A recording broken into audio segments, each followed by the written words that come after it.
Atasını itirən Xoşqədəm Baxşəliyeva atası və anası ilə birlikdə olan videosunu izləyiciləri ilə bölüşüb.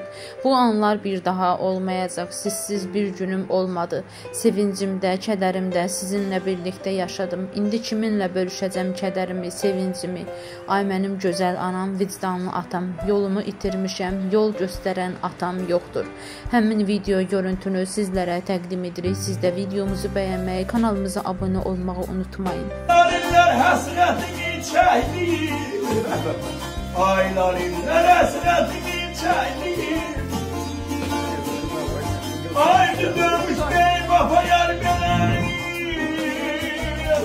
bak canım belə, bak canım belə, bak dərdim ağrır.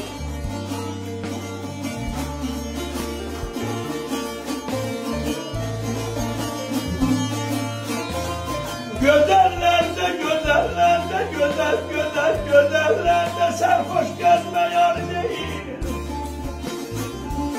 Gözellerde sarhoş gezme yar değil. Ayasını fıtı gümül, kemer belen, adıcık bir bak, ahım mehmanım oğlum dağıtala, ahım sevdalıka, ahım adına kala. Halim kadar bana halim.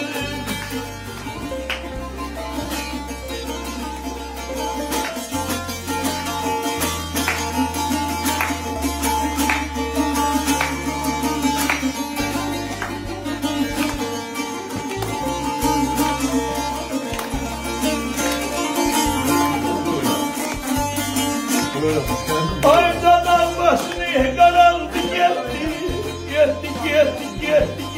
Geldi. Uyudalar başını karaldı geldi. Bayburun meskeni saraldı gitti. Aleyhine